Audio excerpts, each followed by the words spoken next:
friends, and welcome to episode 114 of Did You Bring the Hummus podcast. I'm Kimberly, your host, and I'm super excited to be here with you today. Did You Bring the Hummus is a podcast for all things vegan. Episodes post every Monday on your favorite podcast app. Before we get started, I have one very important question for you. Did you bring the hummus? Do you love the podcast? Want to help me keep it going? Visit the Support the Podcast tab on my website to learn more. Join me on alternating Mondays and Wednesdays at 8 p.m. Eastern for an hour of meditation. Sign-up options include individual sessions, a monthly subscription, or a 10-session package good for 6 months. I have joined forces with Jennifer Shlomovich of The Confident Vegan to bring you the next great thing in morning TV, That Vegan Morning Show, which airs on YouTube every Monday at 7 a.m. Eastern. Join our mailing list and get a free recipe ebook of some of our favorites. Today, I am joined by Jonathan Glass, the founder and author of The Total Life Cleanse. He is a naturopathic doctor, master acupuncturist, Ayurvedic practitioner, energy healer, herbalist, and natural health educator. Jonathan served on the faculty of the New England School of Acupuncture and the Dharma Institute of Yoga and Ayurveda. He has facilitated thousands through his JivAtma energy healing and total life cleanse programs. Jonathan has been in private practice since 1987 when he co-founded the Healing Essenc Center with Katherine Glass in Concord, Massachusetts. Jonathan shares his vegan journey. We discuss how the violence in our food system is tied to the violence we see in the world, how to begin our own healing journey, and hummus, of course. Hey, Jonathan, welcome. Thanks for being here. Thanks so much for having me. I'm so excited for our conversation tonight. But let's just get right into it. Share with me your vegan journey. Okay. So when I was in college, I played soccer and hockey, and growing up, I had a lot of lung issues, and for various reasons, had allergies. I was constantly taking allergy pills, and I think when I was an infant or very young, it was identified that I was allergic to milk. But at some point, I had a test. Oh, you're no longer allergic to milk. So I kept drinking milk through high school, through college. And even though I was a reasonably good athlete and I played varsity soccer, I was always coughing and I always had all this phlegm, and I'd be taking antibiotics once or twice a year. And I went to a local health food store and in Gettysburg, Pennsylvania, this really cool guy there, long hair, hippie looking guy. And he said, read this book and take these pills. And the pill was something that the Russians had developed. I think it came from the kernel of apricot seeds, and it increased oxygenation. And okay, I'll take that. And he gave me the book called Back to Eden, which was like a Bible, and it had so many. So I looked up allergies, and it said, go on stop all dairy, stop all meat, just eat veg, and I was like, overnight, I did it, and I took those pills, and within days, the phlegm decreased significantly. I could run and I could breathe, and those pills really helped too. I have to say, I was like discovered for the first time in my life, like, wow, things like this can really do something. And so I wasn't living out of it was like a soccer fraternity, but that's where I ate. And there was nothing healthy there to eat. So basically for like 3 months, all I ate was peanut butter and jelly sandwiches and iceberg lettuce, but I felt better. It was crazy. I felt better. And, eventually I learned how to eat, but that was really the beginning on a physical level of what happened. And sort of simultaneously to that, I discovered yoga and meditation. And the teacher that I was following, his name was Paramahansa Yogananda. He wrote a book called Autobiography of a Yogi. It wasn't like in a demand kind of statement. He didn't demand everybody. He would recommend a vegetarian diet. And because vegetarian meant for me, because I wasn't doing dairy, meant pretty much vegan. So that, and then he came at it from more like from a philosophical perspective. And then gradually I ended up getting really into that. I went to India, and then in India, I took initiation in a lineage that was vegetarian. But again, because so it's basically a vow to be vegetarian the rest of my life, which at that point, I liked vegetarian food. I was good with that. But because I really avoided dairy, again, it was more vegan. And then as I got more, I think it was the book that really woke me up even more, that just validated everything that I was learning from sort of the Eastern perspective, was Diet for a New America by John Robbins. And, that went into a lot of the details of what happens in the slaughterhouses and, the whole industry. And I just became more and more sensitive to that and aware of that reality. I mean, I kind of knew, but once it became very graphic, it was like, okay, for me, it's a no-brainer. So I just continued on that path. Yeah. It kind of almost like you were led to it, all these different steps along the way, right? Yeah. Definitely felt that way. Yeah, definitely. Yeah. It's interesting when we look back at our journeys and how we can see these spots along the way where you're like, oh, that was the first time I had this thought. And like, you don't realize it while it's happening. And then you get here and you're like, oh, how did I get here? Yeah, exactly. Yeah, it's true. Like there's significant moments along the way that really make strong impact. Yes. Yeah. For sure. I had a very similar experience that you did with the stopping of dairy. I had gone vegetarian back in 2001, and I had no idea how to cook, and I didn't think I liked vegetables. So I was eating so much cheese, and it was just really just all of my insides were really mad about it. And it took me it took me a long time to actually fully be vegan. And it was like cheese was the only thing. I was not wearing any animal products, any like animal skins or anything anymore. And it had all it was the one thing that was stopping me from being like, I am fully vegan. And when I did it, it was like, what the so of course, from the emotional perspective about the animals, I was like, why am I not doing this? I want to do this. But then my body was like, when I stopped doing it, all of a sudden things were like back online, and it was like I could breathe and my stomach didn't hurt every moment of the day. And it was just like, oh my goodness, this is not just good for the animals. This is good for me too. Exactly. I mean, that's kind of how I look at it. It covers all the bases, I mean, if it was really horrible for us, then it would be really hard to do, And to me, it's if something's really horrible, then there's something unnatural about it, but the reality is that, I mean, there are those people that may dive into it so quickly that their body, I mean, I'm a health practitioner, so I work with people, of all kinds and all kinds of diets. I don't demand every patient that I have, become vegan, but I try to lean everyone toward that direction. And when I lead a program, I'm always, bringing that piece in.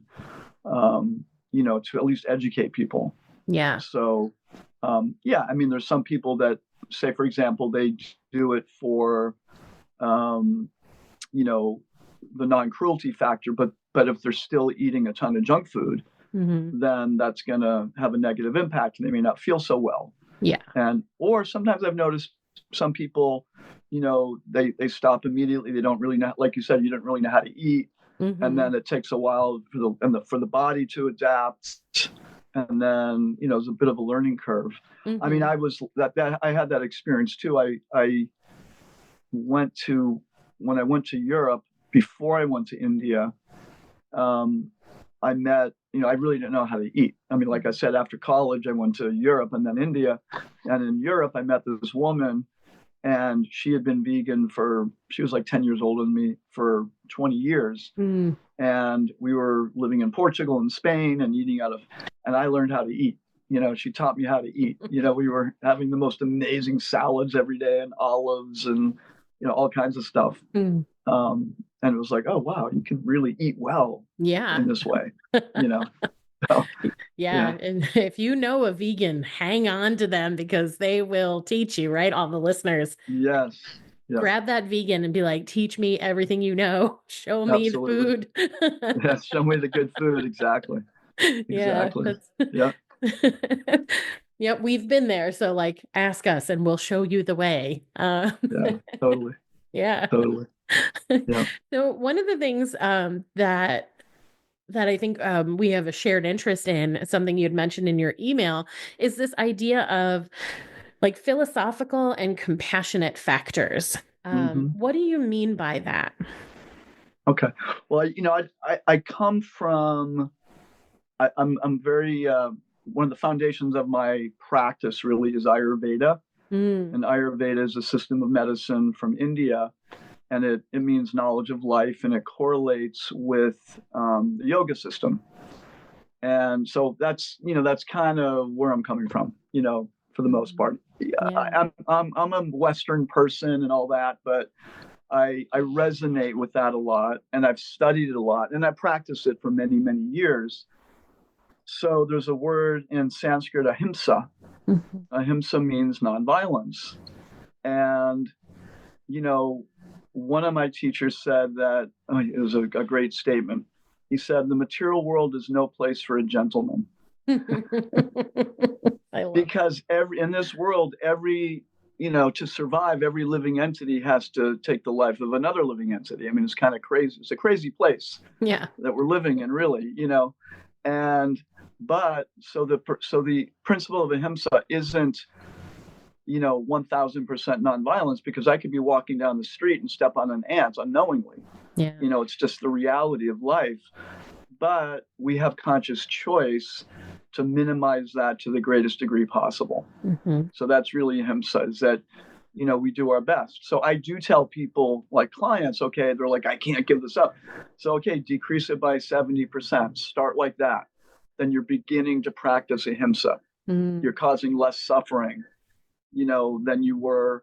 It's like I tell people, well, 1 cigarette a day is much better than 20, Yeah. So the principle of ahimsa, causing less violence, and, there's many teachers, I think it was, who was it? Shah, maybe.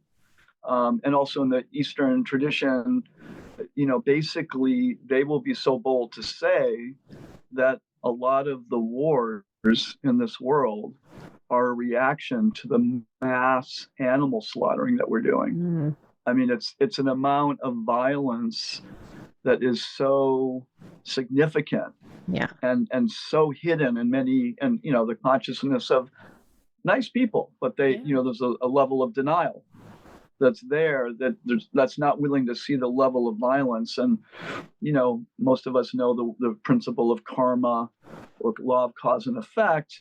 And karma isn't, sometimes people think of it as punitive, like, oh, you did this, so we're going to punish you.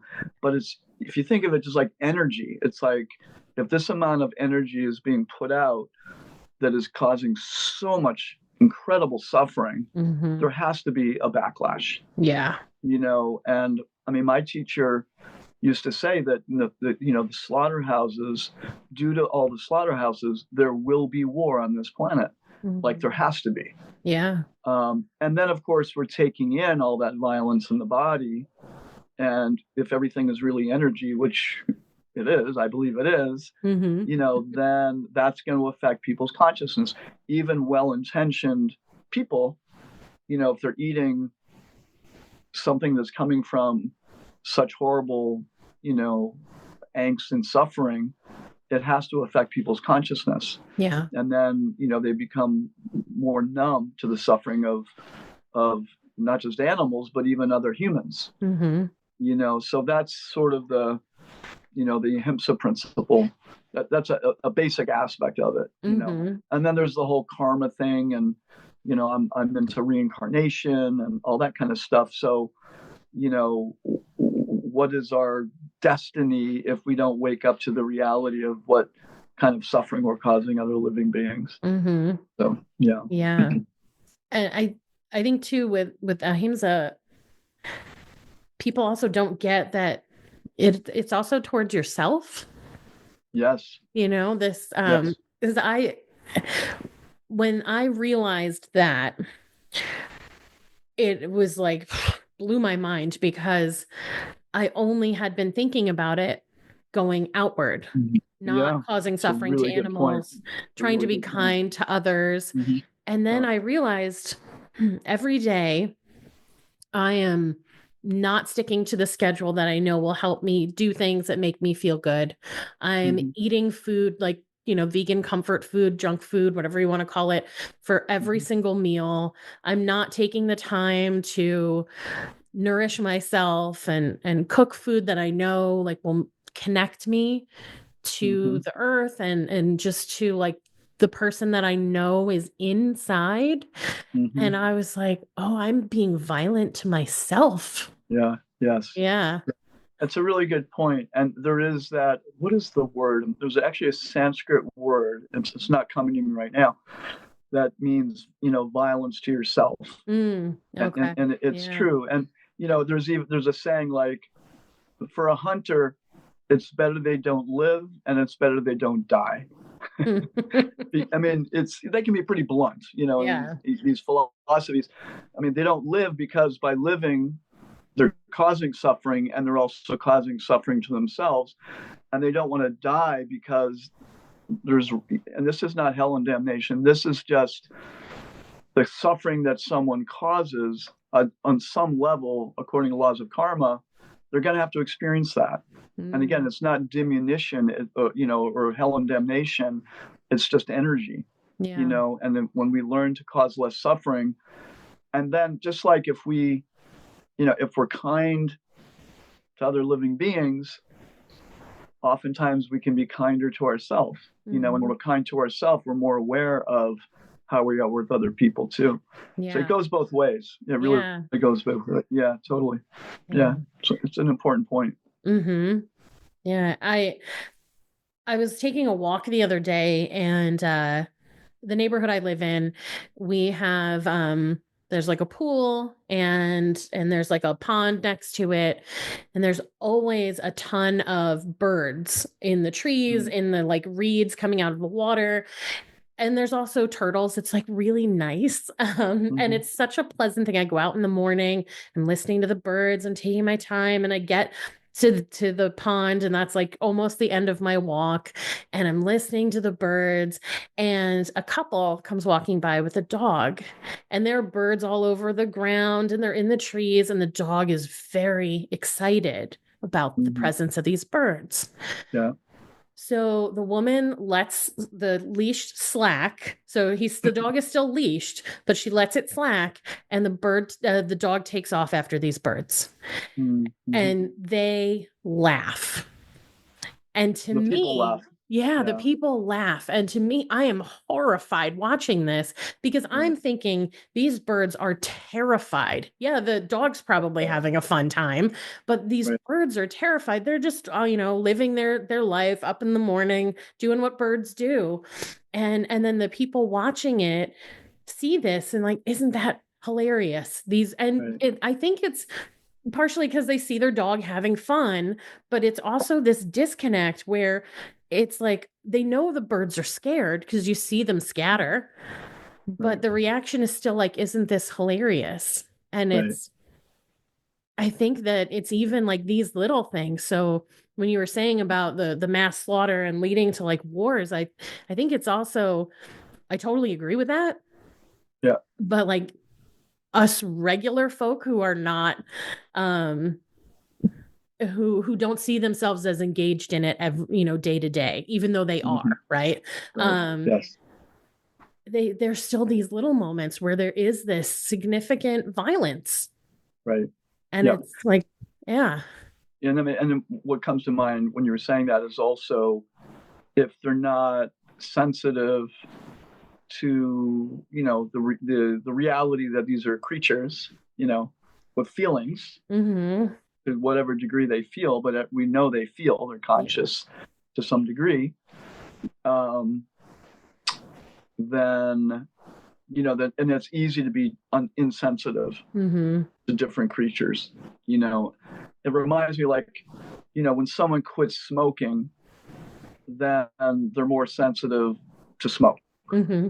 They may not like, they could have, maybe they didn't even mind smoking around others and, had the mood of get over it. If you don't like the smoke, then go somewhere else, Yep. But when they quit, they might even kind of go, wow, that was me. And how could I be doing that? They're more sensitive. So it's just an analogy, but, when you're not eating animals, then you're just more sensitive to the reality. So that's a type of unconscious denial that people are put in when they mindlessly, are eating animals. Yeah. And it's easy to become insensitive to the suffering of other living beings. Yeah. Yeah. It's a strange phenomenon, but it's what happens. Yeah. Yeah. I feel like humans, and maybe I just want to believe this because we can look at our history and see all of the violence that humans are capable of in so many different ways. Mm-hmm. And humans are willing to torture each other, torture other beings. It's not just like kill somebody and it's over. There are people who throughout history have enjoyed that. Right. And despite that, I still want so badly to believe that deep down, humans as a whole really start from this compassionate place. And something, I don't know, something happens, something gets tripped. Right. And then there's like something else going on for them. But no, I agree. And I think that, it's kind of like we get covered over by some kind of, I can use the word denial or covered over or something that we get numb to things. Yeah. I had a really interesting experience many years ago. And it made me have a somewhat of a realization. So I was in India, then I went to Northern California, and I was walking through the mountains in Northern California, and I saw some deer. And first it was a little startling. I think at that point, I don't think I had ever seen, I was like 23 or so. I had never seen a deer in nature, even though we have a lot of them here where I live now. But back then, so I was a little startled, and I had this weird body memory or body experience. And, it was almost like to me, it was almost like a past life feeling. Or it could have been, just sort of an ancestral feeling or something. But I had a momentary feeling of wanting to hunt the deer. It was very bizarre. Yeah. And I noticed it in my body. I noticed, like, wow, where was that coming from? Why would I? And then I thought about it even further. And I thought, what I really wanted in that moment was to connect to the deer. And a very base way of doing that, sounds bizarre, is I kill you, then I can look at you. Yeah. It's kind of like, it's like a way to experience something, but in a much lower vibration, as opposed to being present with that deer and maybe taking some breaths, getting meditative, so that the deer doesn't get scared of me, and then we can connect on a much more elevated, beautiful way, as opposed to a very dense, unconscious way. So what I realized at that moment is, like, people are wanting to make connection. Like, even, it sounds crazy, even eating meat on some unconscious way could be, for some, an unconscious way of wanting to connect to something. But they're not able to, so they numb out. But it's like, we all want connection. We all want connection with human beings, with life, with animals, with trees, with plants, with the sun and the moon and the stars. We want that.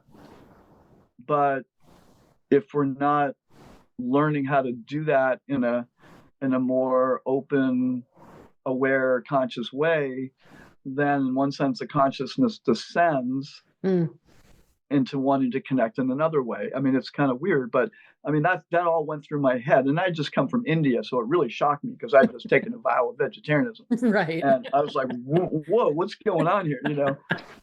Maybe being back in America or something. But it was surprising. But I kept thinking about it, and that was the conclusion that I came to. That was actually because I actually in that moment sort of subconsciously believed I can't really connect to that deer. I didn't really believe that I could. Yeah. But then I slowed down and I breathed and I just kind of sat there and hung out with it. Yeah. And at some point it ran away. But once I hung out with it, it was kind of like, oh, this is beautiful. Here I am with this beautiful deer in the middle of the mountain somewhere. It was a nice experience. But my first impulse was I have to control the deer. I can't just be with the deer. Yeah. And I think that's, anyway, that was some insight that I had back then. And I kind of said, okay, well, maybe that's why people do that on some level. They're wanting connection, but it's in a connection in a more mundane or a more base way. Yeah. Without actually, being heart connection. You know what I mean? So anyway, I thought it was an interesting insight for myself at the time. Yeah, for sure. I've even heard people say things like, kind of speaking to what you were saying about this connection, is that they want to eat certain animals to almost like ingest their powers. Yes. Right. Yeah. Yep. Well, that's the other side of it, of wanting to, and I think when people numb out, because I mean, the real power is love, right? But when we deny that, we still want the power. We still want something. So then, okay, I'm not accessing the love, compassion vibe. So I'm going to access some other vibe, which is the power from that animal, or or they might even call it the medicine from that animal, or this energy from that animal. So I can get stronger, I can get more buff, or I can get tougher, or I can get whatever it is. Yeah. So yeah, it's very interesting. Yeah. Yeah. So you mentioned that when you the kind of the base of your work is Ayurveda. So Yes. why don't you tell me first, like, kind of what you do, Okay. and like how people who work with you kind of move through your process, or what they could expect to experience. Sure. Well, I basically, I have I have a one-on-one practice, and I have a program that I teach also. So I'll start with the one-on-one practice. So a lot of times people come to me for all kinds of things. I have a background in Ayurveda and Chinese medicine. I do acupuncture, nutrition, herbs, dietary counseling, and that type of thing.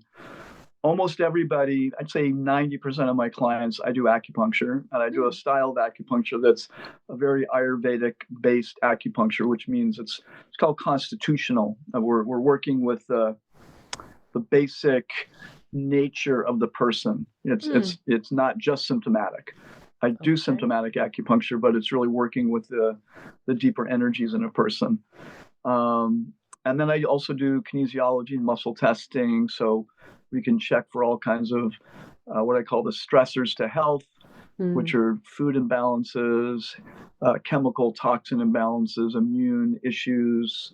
So we're looking with muscle testing, which is a form of asking the body questions, and get a lot of information that way. It's unusual, but it works really, really well. And so that's what I do every day in my practice. People come in, and I have people come in regularly for treatments, and some people I'll just see a few times. They want to know, okay, what foods am I sensitive to, or why is my digestion messed up, or ever since I had COVID, I haven't felt right. So we'll try to get to the bottom, of what's going on and what's stressing out the system. And then the other thing I do is I have been leading a program called the Total Life Cleanse since 1996. And I remember that because my son was born then. And I also wrote a book called Total Life Cleanse, which goes through the whole program.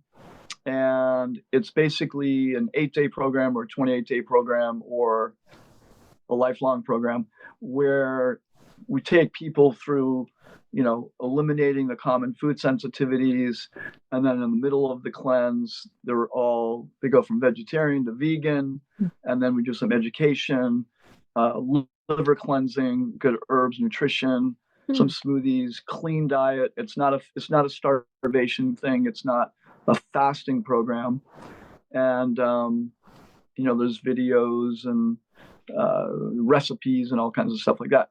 So that's my passion also, and what I noticed, my friend and I, when we developed it, we used to call it for our difficult patients, people that really were eating horribly, drinking too much alcohol or coffee or whatever, abundance.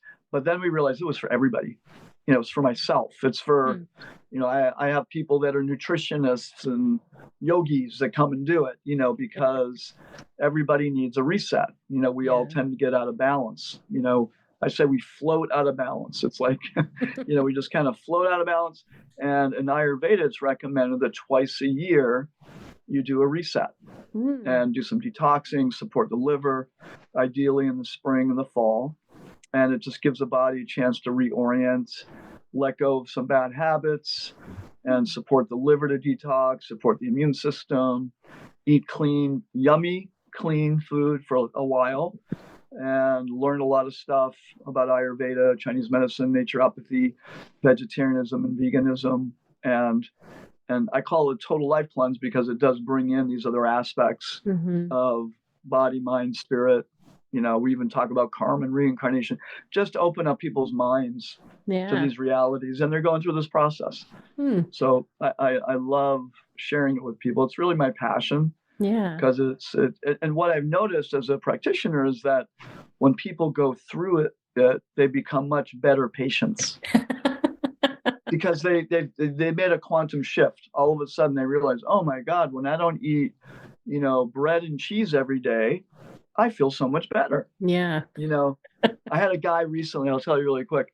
He came in, his arms were bigger than my legs. He was huge, like 6'4". And he said, I don't normally come to see fruitcakes like you. Oh. That's how he started. And I was like, oh my God. So I got him on the table and I started muscle testing. He had stomach aches for 14 years, every single day. And I said, well, when did you get him? After lunch. Well, what do you have for lunch? A cheese sandwich. Well, stop eating cheese sandwiches. And he said, no, I've been tested. I have no allergies. I'm on medication, but nothing helps. So I did muscle testing with him. And muscle testing, sometimes it works incredibly well. I had a vial of cheese. I put it in his hand. I could have practically used my pinky to get his arm down. Wow. It was crazy. And this guy's arms were this big. Yeah. And when I took it out of his hand, I couldn't budge his arm. Put it back in his hand, right down. And he's like, what the hell are you doing? I said, and I showed him the label. 2 weeks later, he said, you're the best freaking doctor I've ever seen in my life. His stomach pain was gone completely. I never saw him again. I have no idea what happened. Yeah. But, so that's always fun when that happens. Yeah. Yeah. Wow.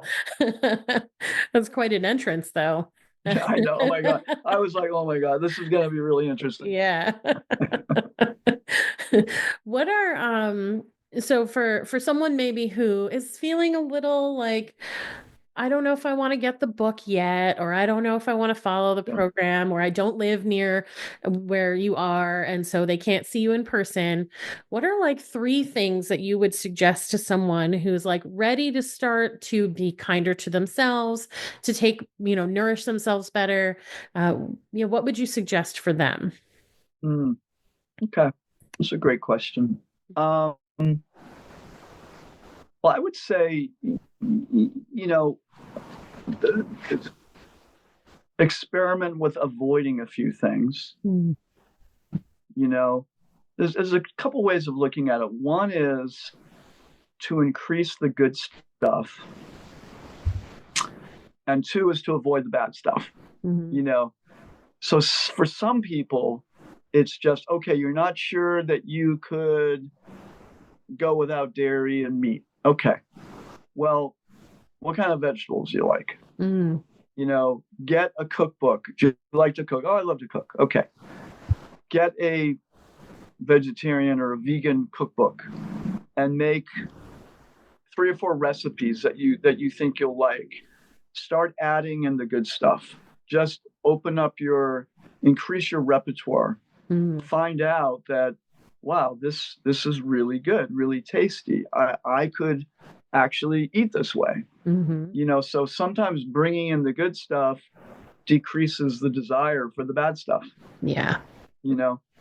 And on the other hand, I will say, for people that in general want to just feel better, the big 3 are going to be wheat, dairy, and sugar. They really are. And, wheat is actually a good grain, but in America, we did a good job at screwing it up. Yep. Ancient wheat, many people can, unless someone's really celiac, but most people aren't celiac. They're just, the way we've dealt with wheat in this country, we've made it more difficult to digest, and it's especially if it's not organic, it's toxic. They spray it with herbicides and pesticides and glyphosate and all kinds of crap. Sugar, there's no, except for the fun of it, there's no benefit for sugar. Or if you're going into a diabetic coma, then it's a good thing. But other than that, it just causes trouble. And then dairy is honestly one of the biggest downers for people and how they feel, their digestion, their mood, their energy, lethargy, too much mucus and phlegm. And just a lot of people don't know that that part of the reason they feel, sluggish is just by putting that junky food in their diet. So that's what I would say, add in some good stuff, start to minimize the bad stuff, or the stuff that tends to cause trouble. And then, you mentioned my book, and I'll do a mini plug for the book, is that a lot of times people will read the book because it comes in 2 sections. One is all the whys, that has the Ayurveda and philosophy and all that stuff. So, whether it's my book or some other book that's inspiring, start reading some things just to stimulate your own understanding and intelligence. And then at some time, you'll feel right to take the next step. But sometimes we need a little bit of mental, emotional support or intellectual support to kind of go, okay, this makes sense to me. Yeah. So it's not about starting it right away necessarily, but start nourishing, just like nourishing the body, but nourish your mind with some, good information. Yeah. So that you can take it to the next level. Yeah. Yeah. I late last year, early this year, I read Victoria Moran's latest book, How to Age Like a Yogi. And and it's wonderful. And she follows Ayurveda, and she talks a lot about that in the book. And and it's very accessible. She has little activities that you can do, explains how to start to incorporate that. And, I'm not the demographic, because she really wrote the book. She's in her 70s, and she wrote the book for people who are in their 60s and older. And I still thankfully have a little ways to go to hit there. So, but I thought, why wouldn't I want to know now? Maybe I could start doing these things now. Absolutely. And, Absolutely. I started listening to another Ayurveda book, and it went right over my head. So you're right in that, after her book, you mean? After her book, yeah. Yeah, Ayurveda can be very complex. Yeah. Yeah. It can be. I mean, it's in some ways it's just common sense, but in some ways it's a lot. There's a lot to it. Yeah. Yeah. Yeah. Yeah. What makes me feel like I really am so curious about it and interested in it is too that it's just been around for so long. Yeah. And it just feels like there are things, of course, that humans do and that we've been doing that we shouldn't do anymore. Right. So it's not like everything we've always done should follow through It's to the true. next generation. It's true. Just because we've done it before doesn't mean it's what we're supposed to do. Yeah. Yeah. Yeah. But Ayurveda feels like, I know when I have kind of followed eating sattvic foods and things like that, I'm Mhm. like, oh, I feel different in a much Yeah. better way. Yeah. Right. Right. No, it's true. I mean, you make a good point that sometimes people say, well, our ancestors ate this way, so therefore we should, And yeah, it's interesting in the Vedic literatures, it talks about different ages, like the golden, silver, bronze, and iron age. And it said we're living in the iron age right now. And the most prominent quality of the iron age is quarrel and hypocrisy. And that people fight with each other very easily. And they're hypocritical, not very honest. And it says in this age in particular, we shouldn't eat animals. It's very interesting. Even the Vedic scriptures say that. Yeah. Now, say, well, does that mean it was okay in other ages? No, it wasn't okay, but everything was much more regulated in previous ages. And, some people, from a non-absolute perspective, even, okay, I'll sidetrack a little bit, even the Torah, for example, the first Bible, right, before the Old Testament, the kosher laws were there to put regulations, the dietary laws on eating animals. Like you don't mix meat and cheese. One, because it's a bad food combination, but two, the way it was described to me was that you don't eat the mother and then drink her milk at the same time. So some of these rules were there to actually have some kind of like, okay, I can't help myself, but at least I'm going to put a boundary around it. Yeah. There's some structure to it.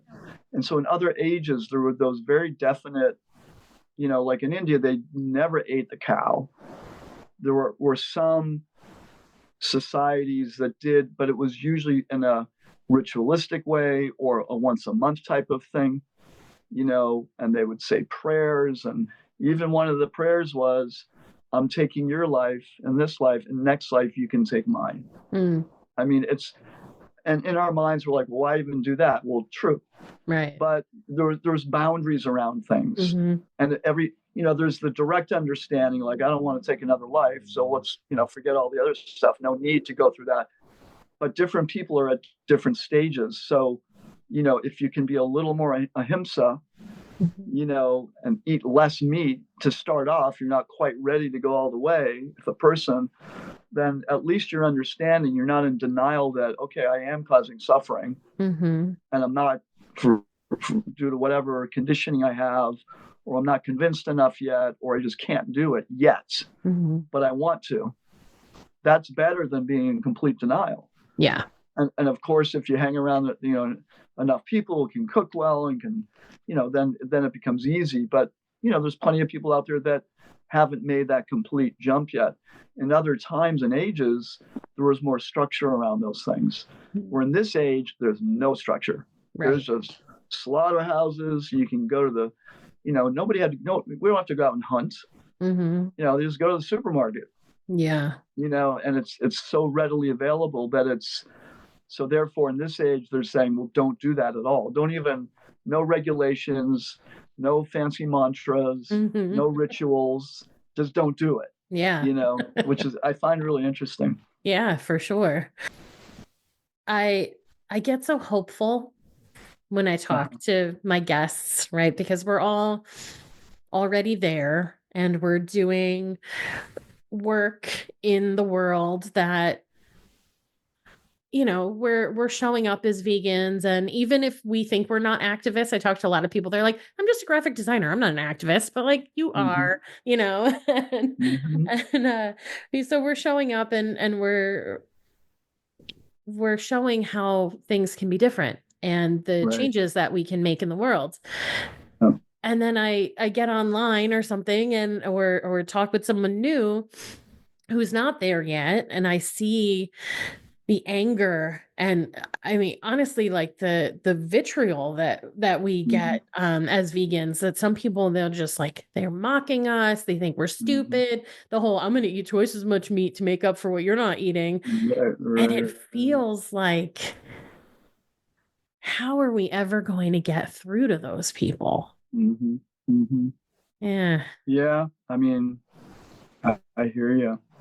It's funny because, you know, a percentage of those people will probably one day become fanatic vegans. You know, one day. But yeah, and then on the other hand, you know, they're the vegans that get a bad reputation for being, you know, overly zealous, you know. Right. But it's true. I mean, people put up a lot of resistance to it. And you know, and I think there's a thing of people feel like you're, you know, they're being judged just for the choices that you're making. And I think it is important for vegans, you know, and you know, when I was an early vegan, it's not that I don't still, you know, I still don't like that people are eating meat, but I feel less judgmental in a way. Yeah. I'm not like, oh, it's totally fine. It's not like I'm in that mood, but you know, it's like, I can't change everybody at every moment, at every time. And it doesn't really do them any good if I'm sitting there judging them or chastising them in a certain situation. You know, it's just not always appropriate. And plus, I might get killed if I do that sometimes, you know, whatever. Yeah. Or just, you know, but like if I go to a social gathering and there's meat there, often, you know, two things will happen. One is I'll see people feel uncomfortable with the fact that I'm not accepting meat. But some people go overboard, and it's really sweet when they say, is there enough? Is there, you know, there's salad, and they try to take care of me. And, you know, I've only been upset once at a party when there was nothing to eat. And it just happened to be my brother-in-law's wedding. I couldn't believe there was nothing that I could eat. I was actually mad at him because he knew I was vegetarian. You know, he knew that I was vegan. So anyway, it was kind of funny, but I mean, now it's funny. But, you know, generally it's like, hey, you know, I'm good. I'm okay. And when people see that, they're kind of like, oh, you know, there's a benefit of that also, of being polite and respectful and very clear that, no, I'm not eating that. I don't need to eat it. I'm happy not eating it. And I'll be fine with the hummus. Yeah. You know, I'll be fine with the hummus, you know, and some chips or some carrots. You know, if that's what I have to eat tonight for dinner, if that's all you have, then I'm good. Yeah. You know, so, but I do notice, I think people can go both ways. You know, they can get uncomfortable. And then when we get uncomfortable, sometimes we feel like you're being judged, but they're not necessarily. Right. You know, just, you know, but if we can be comfortable in our own skin with it and, you know, not make people feel guilty, but let them see that we're convicted in what we're doing, then on some level, I think that has and just like you said, you know, the guy who's just maybe a graphic designer, but if he goes to a social event and he's just clear that I'm not eating that, people are going to see that. That's going to have a strong impact on other people. Yeah. Just by doing that. So he's not like a missionary for veganism, but he's staying true to his values wherever he goes, and people do notice that. Yes, for sure. Yes, they do. Yeah, and I think that's one of the most impactful ways you can be a vegan in kind of just a regular situation, you know. Right. And yeah, I think you're right. They see, not only are you saying like, no, I'm okay, like I'm not going to go against my values because I might be a little bit hungry right now. And then you're still having a good time.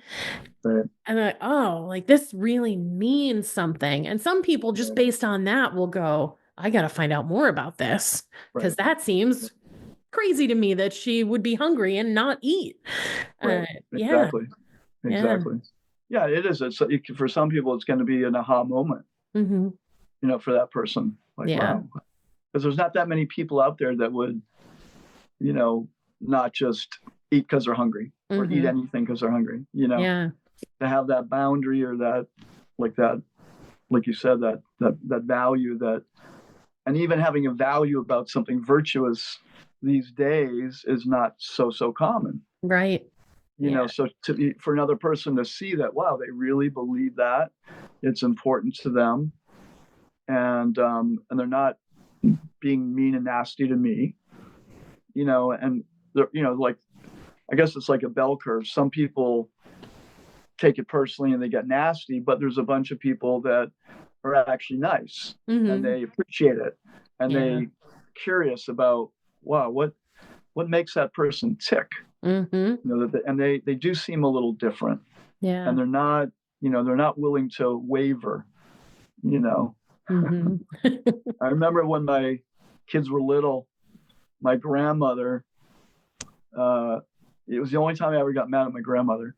We had a great relationship, but I was at her house and my kids are crawling around the floor and she's trying to give them chicken under the table. Oh. And, and I told her, I remember, like, because I was always very nice with her about it. And I said, look, if you ever do that again, I'm not coming back. It's the only time I had to, and she never did it again. Yeah. But generally speaking, we can be I think being polite and respectful and clear is mostly the best thing. And then, of course, sometimes you get in a conversation, you might have to be strong or whatever, but at least start out respectful. Yeah. That's my thinking of how vegans, because we're respecting animals, we should respect people. Yeah. And then start with that. And then if it turns into a debate or an argument, okay, fine. But start with respect. Yeah. Even people who eat meat deserve respect. Not respect for not the choice, right? But they are a human being, and that's how you make connections with people. And then if you can't connect, then it's just a big debate, and this one's throwing the mud, and that one's throwing the mud. It doesn't really go anywhere, right? Like the person, I'm gonna eat, more meat that you're not eating, that kind of thing. It's just, there are people that'll do that. Yeah, and they really think that they've really gotcha when they say that. I know. Yeah. Right. And I said, okay, well, maybe in 10 years we'll see you in the emergency room. Yeah. With clogged arteries. Yep. But anyway. Jonathan, this has been really fun and really interesting. Yeah. I've got one more question for you. Sure. Yeah. How does hummus show up in your life? Oh my God. Hummus is, well, in our refrigerator, we usually have about, 5 different hummus flavors in the drawer. And it's been a staple for not only myself, but both of my sons. And it's a great snack. It's super nourishing. It's great with some crackers. It's great with celery. And, it's a really good, easy, quick bite, or it's great on, I put it on salads. I put it on toast. I put it on, I've even put it on pizza when I make my, homemade pizza. Yeah. I'll put it on pizza. I love hummus. Yeah. It's classic. It's classic. Do you have a favorite flavor? These days it's been the artichoke. Ooh. Artichoke. Yeah. That sounds amazing. Yeah. But I like them all pretty much. I'm not really a big chocolate hummus person, but okay. I mean, I know some people like the chocolate hummus. It's actually pretty good. But I just sort of, I think in my mind, I'm like, no, I'm not going to go there. I want my hummus in the savory category. Right. I have enough things in the sweet category that I like. I don't need something else over there, Absolutely. Jonathan, thank you so much for being here with me tonight. I can't wait for my listeners to hear this. Thank you so much. Thanks for having me. Yeah. Welcome back. To connect with Jonathan, visit his website, healingessencecenter.com. You'll find this link, a link to a free ebook, and to schedule an appointment with Jonathan in the show notes. I hope you found this episode helpful and inspiring. Please subscribe to the podcast so you never miss an episode. And if you're loving it, please give Did You Bring the Hummus a 5-star rating and leave a review. It's an easy way to keep supporting the show. Be sure to share these episodes with your friends. If you're finding something good here, they will too. If you're a vegan or know a vegan who would be a great fit for the podcast, follow the Be a Guest link in the show notes. Fill out the quiz and I'll be in touch. Get on my mailing list and stay up to date on all things Did You Bring the Hummus. Get more info on how you can sign up for a meditation, one of my programs, or to support the podcast via the links in the show notes. Follow me on Facebook and Instagram at Did You Bring the Hummus, and visit my website, didyouBringTheHummus.com, for more information about me, updates on what I'm working on, new podcast episodes, and all things vegan. Finally, I would love to hear from you. What do you need help with? Is there a topic you want to hear covered on a future episode? DM me on Instagram or send me an email at info@didyouBringTheHummus.com. Thanks for listening.